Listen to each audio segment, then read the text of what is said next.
বাবর আজম মোহাম্মদ রিজওয়ানকে বাইরে রেখেই এশিয়া কাপের জন্য চূড়ান্ত স্কোয়াড ঘোষণা করল পাকিস্তান।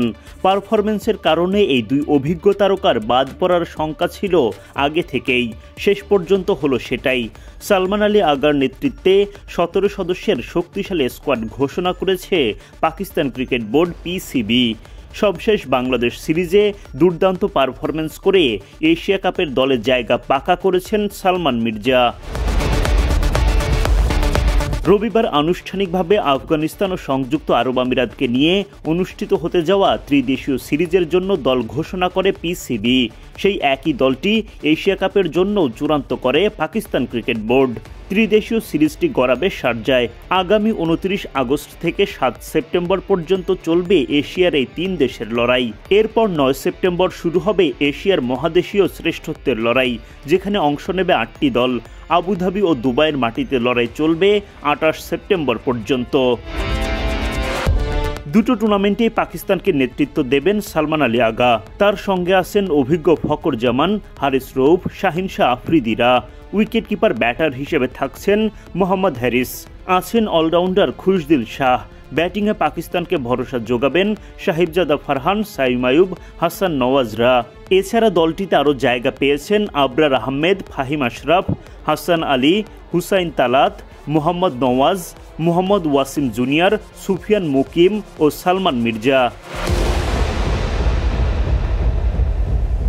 সালমান মির্জা মূলত ডাক পেয়েছেন সবশেষ বাংলাদেশ সিরিজে 3 ম্যাচে সর্বোচ্চ 7টি উইকেট শিকার করে। পাকিস্তানের সাদা বলের কোচ মাইক হেসন জানান, আমরা সালমান মির্জাকে রেখেছি তার বাংলাদেশ সফরের পারফরম্যান্সের কারণে। 31 বছর বয়সী এই পেসার সিরিজে সর্বোচ্চ উইকেট শিকারী হয়েছিলেন। 3 ম্যাচে মোট 7টি উইকেট নিয়েছেন 5.21 ইকোনমি রেটে। এক নজরে এশিয়া কাপ ও ত্রিদেশীয় সিরিজের জন্য পাকিস্তানের পূর্ণাঙ্গ স্কোয়াড। অধিনায়ক সালমান আলী আগা, আবরার আহমেদ, ফাহিম আশরাফ, ফখর জামান, হারিস রৌফ, হাসান আলী, হাসান নওয়াজ, হুসাইন তালাত, খুশদিল শাহ। উইকেট কিপার মোহাম্মদ হারিস, মোহাম্মদ নওয়াজ, মোহাম্মদ ওয়াসিম জুনিয়র, সাহিবজাদা ফারহান, সাইম আয়ুব, সালমান মির্জা, শাহিন শাহ আফ্রিদি ও সুফিয়ান মুকিম। এদিকে আগামী 29 আগস্ট আফগানিস্তান ম্যাচ দিয়ে ত্রিদেশীয় সিরিজ শুরু করবে পাকিস্তান। পরদিন তাদের লড়াই সংযুক্ত আরব আমিরাতের বিপক্ষে।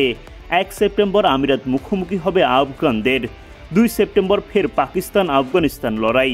4 সেপ্টেম্বর পাকিস্তান আমিরাত ও 5 সেপ্টেম্বর আফগানিস্তান আমিরাত ম্যাচ দিয়ে শেষ হবে লিগ পর্বের লড়াই। 7 সেপ্টেম্বর অনুষ্ঠিত হবে শীর্ষ 2 দলের মধ্যকার ফাইনাল। আর এশিয়া কাপে 12 সেপ্টেম্বর পাকিস্তান খেলবে ওমানের বিপক্ষে। 14 সেপ্টেম্বর চিরপ্রতিদ্বন্দ্বী ভারতের মুখোমুখি হবে সালমানের দল। 17 সেপ্টেম্বর আমিরাতের বিপক্ষে ম্যাচ। এরপর সুপার 4 ও ফাইনাল মাঠে গড়াবে এশিয়া কাপের। এই টুর্নামেন্টে কোন দল কেমন সাফল্য পায় সেটাই এখন দেখার পালা।